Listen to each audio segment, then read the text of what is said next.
வணக்கம் தோழர்களே. ரூஸ்டர் செய்தியின் வாயிலாக இன்று மீண்டும் உங்களை சந்திப்பதில் பெருமகிழ்ச்சி அடைகின்றேன். வாக்கு திருட்டு, ஓட் சோரி என்கின்ற விடயம் எந்த அளவிற்கு மிக ஆழமாக இந்த நாட்டில் நடத்தப்பட்டிருக்கிறது, அதனுடைய பல்வேறுபட்ட பரிமாணங்கள் ஒவ்வொரு நாளும் வெளிப்பட்டுக் கொண்டிருக்கின்றன. ஒவ்வொரு மாநிலத்திலிருந்து வெளிப்பட்டுக் கொண்டிருக்கிறது. எந்த அளவிற்கு இந்திய ஜனநாயகம் என்பது, அந்த ஜனநாயக உரிமை என்பது மக்களிடையே பறிக்கப்பட்டு ஆட்சியை தேர்தல்களின் மூலம் வெற்றி பெற்று ஒரே ஆட்சியை நிலைநிறுத்தக்கூடிய ஒரு சூத்திரம் எப்படி இங்கே ஒரு பெரிய அளவில் மெகா ஸ்கேல் இங்கே நடத்தப்பட்டிருக்கிறது என்பதற்கு மற்றும் ஒரு உதாரணமாக கர்நாடக மாநிலம் ஆனந்த் என்கின்ற சட்டப்பேரவை தொகுதி. இது கர்நாடக மாநிலத்தினுடைய வட கர்நாடகத்தினுடைய கலபுருகி மாவட்டத்தினுடைய ஒரு சட்டப்பேரவை தொகுதி. அந்த சட்டப்பேரவை தொகுதியில் நடந்த வாக்காளர் நீக்கம். இப்ப ராகுல் காந்தி சொன்னது வாக்காளர் சேர்க்கை. நான் ரொம்ப நாளா சொல்லிட்டு வர்றது இந்த வாக்காளர் நீக்கம். ஒரே அசம்பிளி கான்ஸ்டிடியூன்சில இருந்துட்டு 5594 வாக்காளர்கள் எப்படி நீக்கப்பட்டார்கள் ஒரு அசம்பிளில இருந்து அப்படின்ற ஒரு விடயத்தை, அது அங்கே போட்டியிட்டு வென்ற காங்கிரஸ் எம்எல்ஏ, அவருடைய பேர் வந்துட்டு பாத்தீங்கன்னா BR பட்டேல். அவர் முதல்ல தோத்துறாரு, 2018 தோத்துறாரு சொற்ப வாக்கு வித்தியாசத்துல. அதுக்கப்புறம் வந்துட்டு அவர் என்ன பண்றாரு, அடுத்த தேர்தலில் போட்டியிட்டு அவர் ஜெயிக்கிறாரு. நல்ல ஒரு கம்ஃபர்டபுள் மார்ஜின்ல அவர் ஜெயிக்கிறாரு. அந்த BR பட்டேல் அவர்கிட்ட ஒரு கம்ப்ளைண்ட் வருது. அந்த கம்ப்ளைண்ட் என்ன அப்படின்னம்னா, ஒரு வாக்குச்சாவடி அதிகாரி சொல்றாரு, அவருடைய பிரதரோட பேரு நீக்கப்படுது. ஃபார்ம் 7 போட்டு நீக்கப்படுது. ஆனா அவர் பிரதர் அதுக்கு பண்ணல, அது அட்டெம்ப்ட் பண்ணல, நீக்கப்படுது. அவருடைய நாலேஜ் இல்லாத எப்படி இது நீக்கப்பட்டிருக்க முடியும் அப்படின்னு சொல்லிட்டு அவர் கேட்கிறாரு. யாரு? Booth level officer. இப்படி இது ஆரம்பிக்கிறது பாருங்களேன். One of the booth level officers got a form 7 to delete her brother's name when he had not even applied. யாருடைய பேரை வாக்காளர் பட்டியலிருந்து நீக்கிறாங்களோ அந்த அப்ளிகேஷன் அவருடைய அண்ணன், அவர் BLO, அவர்கிட்ட வந்துருச்சு. அவர் உடனே அவர்கிட்ட சொல்றாரு. அப்படி பார்க்கும்போது பார்த்தீங்க அப்படின்னோம்னா 2023 சட்டப்பேரவை தேர்தலுக்கு முன்னாடி இது நடக்குது. நல்லா கவனிங்க. 2023 சட்டப்பேரவை தேர்தலுக்கு முன்னாடி நவம்பர்ல அந்த மாதிரி. ஏன்னா 24 மறுபடியும் மே மாசம் தேர்தல் நடக்குது. கர்நாடகாவில் ஓட்டு போட்டாங்க. அப்ப மொத்தம் அந்த அசம்பிளி கான்ஸ்டிடியூன்சில மட்டும் டிலீஷனுக்காக வந்த அப்ளிகேஷன் பாத்தீங்கன்னா 6018 அப்ளிகேஷன் வந்துருக்கு டிலீஷன். அதுல 24 அப்ளிகேஷன் தவிர, அது ஒரிஜினலா டெலிவரி பண்றதுக்காக அனுப்பப்பட்டது. மீதி 5994 டிலீஷன் அப்ளிகேஷன் போர்ஜரி அப்படின்னு கண்டுபிடிக்கப்பட்டு, இவர் அதை பேசி தேர்தல் ஆணையம் அவ்வளோத்தையும் நீக்கி அவங்களாம் ஓட்டு போட சொல்லியிருக்காங்க. ஓட்டு போட்டிருக்காங்க. இவர் ஜெயிச்சிட்டாரு. சூத்திரம் தெரியுதுங்களா? 2018 நடந்திருக்குது. அப்ப இவருக்கு தெரியாது. இவர் தோத்து போயிட்டாரு. எவ்வளோ? வெறும் ஒரு 697 ஓட்டு வித்தியாசத்துல இவர் தோத்துட்டாரு. இப்போ அவர் நல்ல வாக்கு வித்தியாசத்துல ஜெயிச்சிட்டாரு. இப்போ நீங்க கவனிச்சிங்க அப்படின்னோம்னா, இந்த 5994 வாக்காளர் டிவிஷன் எப்படி நடந்துச்சு? அந்த தேர்தல் அதிகாரி, ஆலந்து சட்டப்பேரவை தேர்தல் அதிகாரி நடத்துறாரு இல்லையா, அவரு ஒரு கம்ப்ளைண்ட போலீஸ்ல ரெஜிஸ்டர் பண்றாரு. இந்த மாதிரி இவ்வளவு போர்ஜரி வந்திருக்கு, இதை இன்வெஸ்டிகேட் பண்ணி கண்டுபிடிக்கின்றாங்க. கர்நாடக மாநில காவல்துறையினுடைய கிரைம் இன்வெஸ்டிகேஷன் டிபார்ட்மெண்ட் இதை பர்சியூ பண்ணுது. பர்சியூ பண்ண போனா ஆச்சரியப்படத்தக்க விடயங்கள்ல, பல்வேறுபட்ட விடயங்கள்ல வெளில வருது. இந்த அப்ளிகேஷனை வந்துட்டு டிலீட் பண்றாங்க இல்லையா, ஃபார்ம் 7 போட்டு. இது எல்லாம் யார் அப்படின்னம்னா, ஒரு பூத்லையும் இருக்கக்கூடிய அந்த பார்ட் லிஸ்ட் இருக்கு இல்லையா, அந்த லிஸ்ட்ல முதல் ஆளுடைய பேரை போட்டு, அவருக்கு அதுக்கு சம்மந்தம் இல்லை, அந்த பூத்துல இருக்க பல பேருடைய பேரை போட்டு ரிமூவ் பண்றாங்க. கம்ப்யூட்டர் தான் எல்லாமே செய்யறாங்க. நான் சொன்ன நினைப்பு இருக்குங்களா? பக்கம் 107ல என்னுடைய புத்தகத்துல நான் அதை எழுதியிருக்கிறேன். இந்த புத்தகத்துல நான் எழுதியிருக்கிறேன். இந்த மாதிரி அதையே தான் இந்த இதுல சொல்றாங்க. National voter service portal, NSVP. அதுல சேர்த்து பேரை போட்டு அப்லோட் பண்ணா போதும், காலி. உங்க பேரை யார் வேணாலும் போட்டு காலி பண்ணலாம். இவ்வளோத்தையும் நான் சொல்லியிருக்கேன். 2019 எழுதி 2020 ஜனவரியில் சென்னை புத்தக கண்காட்சியில் வெளியிடப்பட்ட புத்தகம் இது. அதை நான் சொல்லியிருக்கிறேன். அது இப்போ வெளில வருது, இப்போதான் வெளியில வருது. ரைட்டுங்களா? யாரா இதை போட்டது, எப்படி இதை delete பண்ணது, அதை கண்டுபிடிக்கணும். ஏன்னா சிஐடி போலீஸுக்கு வந்துருச்சு கேஸு. அவங்க கண்டுபிடிக்க போனா இதுல ஒரு பிரச்சனை இருக்குது. இப்போ ஒருத்தர் இது எந்த கம்ப்யூட்டர்ல வச்சு இதை பண்ணாங்க, அவங்க ஒரு செல்போன் நம்பர் போட்டிருப்பாங்களே, அது செல்போன் நம்பர் என்னன்னு அதுல அந்த டீட்டெயில்ல இருந்து கண்டுபிடிச்சிட்டாங்க. இதுல அந்த அப்ளிகேஷன்ல இருந்துட்டு பார்த்தா அந்த செல்போன் நம்பர்ஸ் எங்க இருக்குதுன்னு பாத்தீங்க அப்படின்னம்னா, மகாராஷ்டிரா, ஆந்திர பிரதேஷ், அங்க இருந்து அங்கத்து நம்பரா இருக்குது. அந்த நம்பர்ல இருக்கக்கூடிய அந்த செல்போன் ஓனரை போய் கேட்டா எனக்கு இதுக்கு சம்பந்தமே இல்லையன்றாரு. அப்ப அந்த செல்போன் நம்பர் அவங்க போர்ஜரி, ஆளு தெரியாது, அப்படியே பண்ணியிருக்கிறாங்க. எங்கிருந்து பண்ணாங்க எதுவுமே கண்டுபிடிக்க முடியாது. எப்படி செஞ்சிருக்காங்க பாருங்க. அப்போ அதுல ஒன்று சொல்றாங்க, அந்த சிஐடி இது வந்துட்டு பாத்தீங்கன்னா, அது பாருங்க, தி ஹிந்துல வந்து ஆர்டிகிள் முந்தா நாள் செய்தி, தயவு செய்து சொல்றேன், இதை படிங்க. அதுல பாத்தீங்க அப்படின்னம்னா, கேவி ஆதித்ய பரத்வாஜ், பெங்களூரு, அவர் தான் கரஸ்பாண்டன்ட். அவர் பண்ணியிருக்காரு deeper investigation, very deep investigation. மறுபடியும் hats off to the Hindu. தொடர்ந்து இவங்க பண்ணிக்கிட்டே வராங்க, எஸ்ஐஆர்ல இருந்து ஆரம்பிச்சு.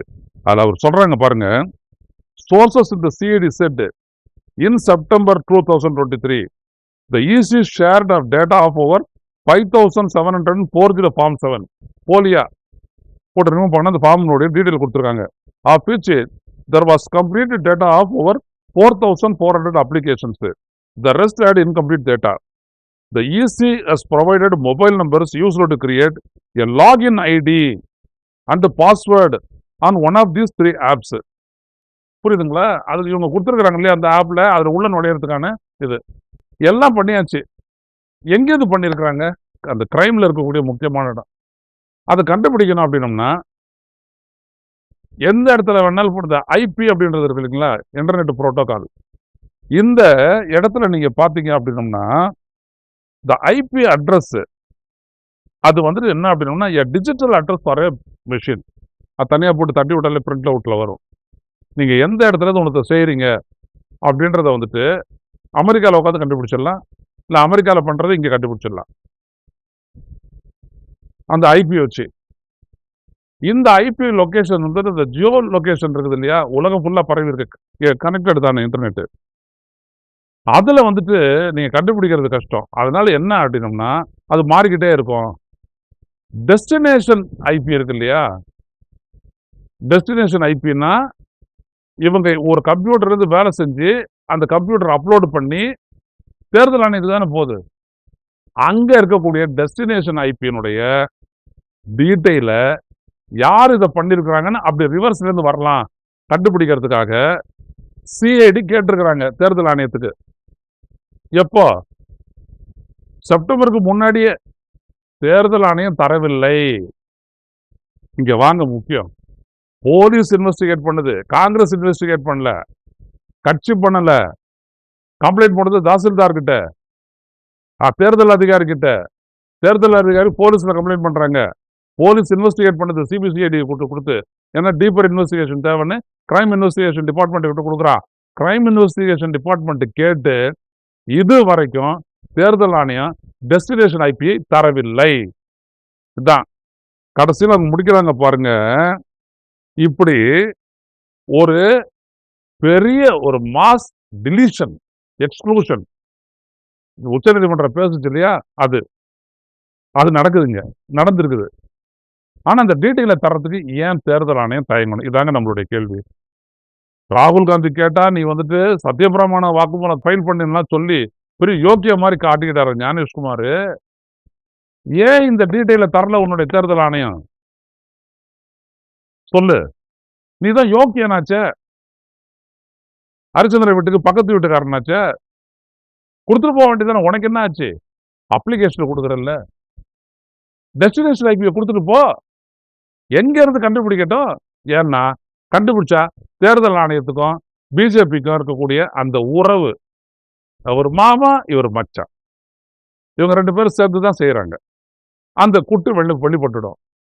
வெளில வரல.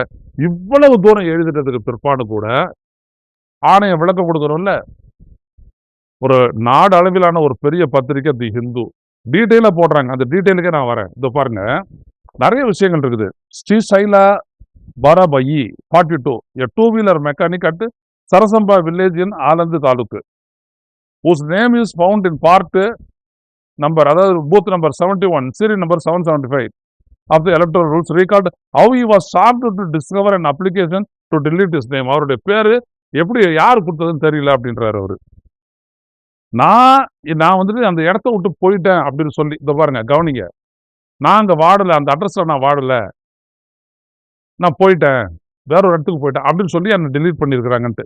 நான் என்ன சொல்லியிருக்கிறேன்றது நீங்க பாருங்க. 107வது பக்கத்துல இதை பாருங்களேன், இது அப்படியே படிக்கிறேன்.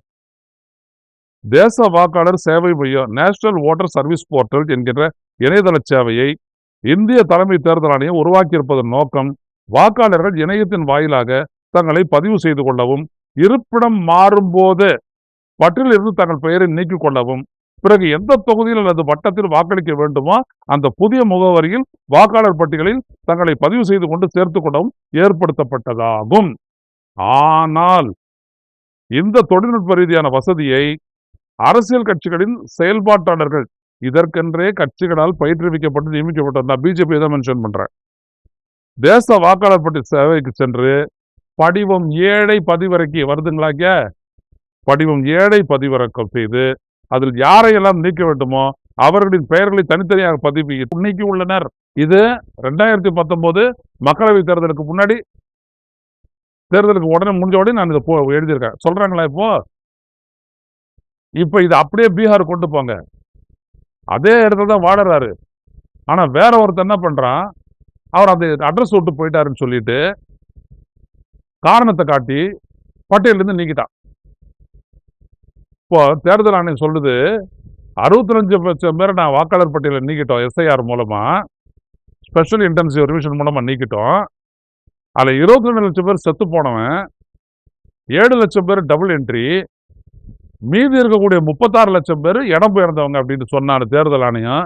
இப்படி இடம் பெயர்ந்தவர்களான்னு கேள்வி கேட்கிறேன். இடம் பெயர்ந்ததை நீ எங்க இருந்து கண்டுபிடிச்ச? உன்னால 7,89,00,000 பீகார் வாக்காளர்களை டோர் பை டோர் நீ போய் செய்யவே இல்லை. அவ்வளவும் புழுகு, போர்ஜரி. இங்க பாருங்க செஞ்சிருக்கிறான் எப்படி வேலைய.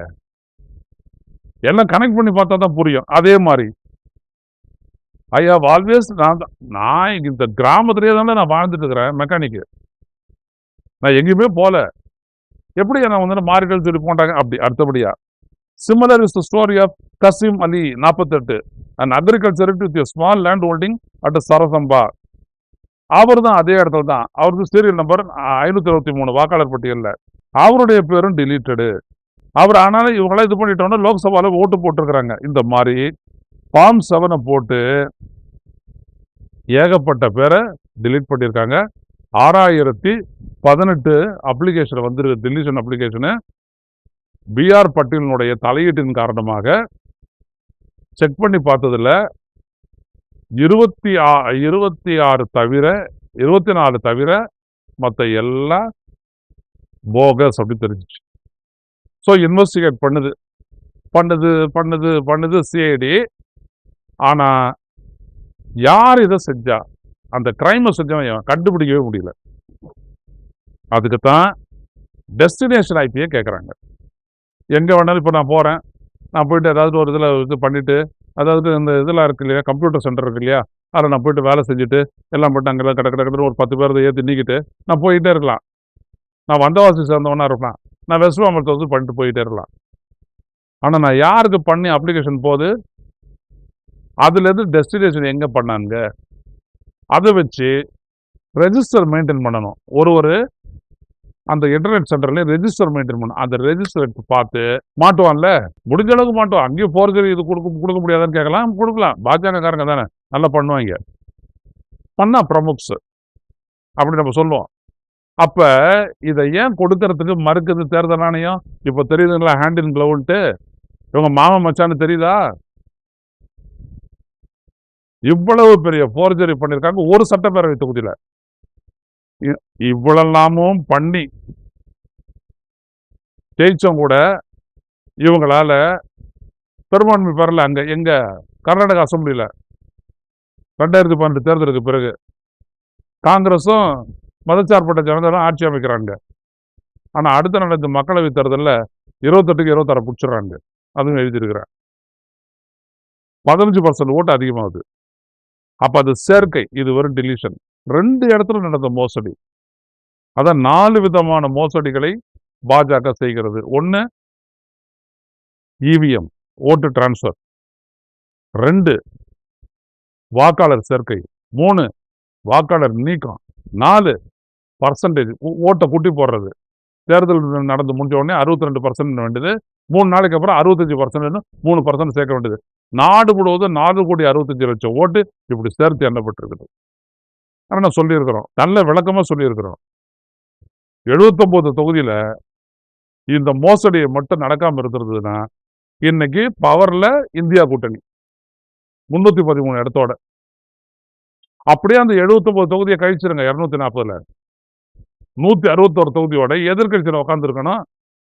அதுல மோடியும் தோத்துருப்பாரு. அவரு கிடையாது எதிர்கட்சி தலைவர். அமித்ஷா வேணா உட்காந்துருக்கலாம். அவர் தான் 8 லட்சம் ஓட்டு 10 லட்சம் ஓட்டு எல்லாம் ஜெயிப்பார். அவர் அள்ளி விடு என்ற ஏன் கணக்கா? ஏன்னா அவ்வளவு போர்ஜரி நடந்திருக்குது வாரணாசியில. அப்ப அமித்ஷா தொகுதியில ஒன்றும் நடக்கலையா? அவர் போட்டியிட்ட காந்தி நகர்ல நல்லா நடந்திருக்கும். இன்னும் போல அந்த பக்கத்துல போனா தெரியும்.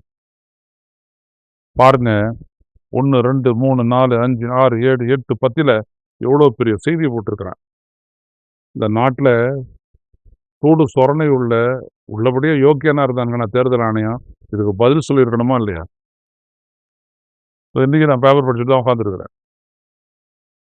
எவ்வளவு பெரிய மோசடி. நீங்க ஒரு சட்டப்பேரவை தொகுதி, ஒரு உதாரணத்துக்கு கால்குலேட்டர் இருக்குது, எடுத்து கணக்கு போடுங்க. ஒரு சட்டப்பேரவைக்கு 6000 ஓட்டு. 6000 ஓட்டு இன்ட்டு ஒரு 80 தொகுதி பண்றாங்கன்னு வச்சுக்கோங்க. எவ்வளவு வருதுன்னு பாருங்களேன். 5 லட்சம் ஓட்டு. ஒருத்தர் 5 லட்சம் ஓட்டு எவ்வளவு பெரிய தேர்தலை நிர்ணயிக்கக்கூடிய சக்தின்னு பாருங்க. எல்லாம் 1000 ஓட்டு, 2000 ஓட்டு, 3000 ஓட்டு இப்படிலாம். அப்ப எப்படி இதையும் தாண்டி எப்படி காங்கிரஸ் ஜெயிச்சதுன்னு கேட்டீங்கன்னா டிஃபரன்ஸ் எடுத்து பாருங்க. 20,000 ஓட்டு, 5,000 ஓட்டு அந்த இடத்துல மாட்டிக்கிச்சு. இதான் மத்திய உத்தரப்பிரதேசத்துல நடந்துச்சு. இவங்க பண்ண ஃப்ராடை விட மக்களுடைய எதிர் ஓட்டு அதிகமாகி அதுல இவங்க தோத்தாங்க. அதனால தான் அடுத்த கட்டத்துக்கு வராங்க. வந்து எது பர்சன்டேஜ் தூக்குறது. ஒரு ஃபேஸ்லையும் முதல்ல நாளில் 68%, 3 நாள் கழிச்சு 72%, அந்த இடத்துல தூக்கணும். அப்படிதான் ஜெயிச்சுட்டு வராங்க. இப்போ புரியுதுங்களா மக்களே? எவ்வளவு பெரிய மெகாஸ்கல். இந்த மாதிரி நாடு முழுவதும் 4800 அசம்பிளி செக்மெண்ட் இருக்குது. எவ்வளவு தூரம் பண்ணியிருப்பாருங்க மோசடின்னு பாருங்க. அப்புறம் எவ்வளவு பெரிய அமைப்பு பாருங்க. அதான் நான் சொன்னேன் தொலைக்காட்சி விவாதங்கள்ல, அவங்க ஒரு தேர்தல் எந்திரம் அப்படின்னு இதுதான் வச்சு சொன்னேன். அப்படியே ஒரு பேசி கீழ்ச்சிருவானுங்க. அதெல்லாம் ஒண்ணும் கிடையாது. பேசுறதானே புழு தானே. என்ன மெயின் மோசடி. அந்த மோசடி தான் இன்னைக்கு வெளிப்பட்டிருக்குது. ஆதாரம் தேர்தல் ஆணையம் கேட்டுச்சு. தோ இருக்குது ஆதாரம். உங்ககிட்ட இருக்கக்கூடிய ஆதாரத்தை ஏன் மறைக்கிறீங்க? அதை சொல்லுங்க. மேலும் பேசுவோம் தோழர்களே. இதெல்லாம் ரொம்ப முக்கியமான வீடியோ. இதெல்லாம் மடக்கிடுவாங்க யூடியூப்பை வச்சு. எவ்வளவு பேர் பார்க்குறாங்களோ பாருங்க, நிறைய ஷேர் பண்ணுங்க, நிறைய விவாதிங்க. இதை எடுத்துக்கங்க. Investigation into Anand's nearly stolen votes. Its cold trial as easy yet to share technical data. இதை மட்டும் மறந்துடாதீங்க. இதை படிங்க. தி ஹிந்துவை அப்ரிஷியேட் பண்ணி பாராட்டி நன்றி தெரிவித்து கடிதம் போடுங்க மக்களே. மெயில் மூலமா உங்களுடைய இந்த job, the work done by Aditya Bharadwaj is commendable. நீங்க இப்போ கர்நாடகாவில் இருந்தீங்கன்னா அவங்களோட சிஐடி கிட்ட சொல்லுங்க, நல்ல வேலை செய்யறீங்க, ரொம்ப நல்ல வேலை செஞ்சிருக்கீங்க. ஏன்னா இன்னைக்கு முயற்சிக்குது சிஐடி, சும்மா ஒன்றும் இல்லை. போலீஸ்காரனை குறை சொல்றதோடய நின்றுக்கிறாங்க. எவ்வளோ பெரிய கடினமான வேலை பாருங்க. அப்போ இதுதான் முக்கியம். ஷேர் பண்ணுங்க, பரவாயில்ல ஷேர் பண்ணுங்க, விவாதியுங்க. இதான் ரொம்ப முக்கியம். ஏன்னா இந்த ஆட்சியை, இந்த தேர்தல் ஆணையத்தை, இந்த தேர்தல் முறையையும் புதைக்காம மாத்தாம இந்த நாட்டை ஜனநாயகத்தை கொண்டு வர முடியாது. நமக்கு அந்த ஆட்சியை வராது. மீண்டும் சந்திப்போம் தொடர்பு. நன்றி, வணக்கம். ஊடகம் கார்ப்பரேட் அரசியல்வாதிகளின் கைப்பாவையாக அடிமைகளாக இருந்தது போதும், இனி சாட்டை எடுத்து சுழற்றும் நேரம் வந்துவிட்டது. ஊடகம் பொதுமக்களாகிய உங்களுக்காக, உங்களாலேயே இயக்கப்பட வேண்டும். ஊடக சுதந்திரத்திற்காக உங்களின் பங்களிப்பை இன்றே அளித்திடுங்கள்.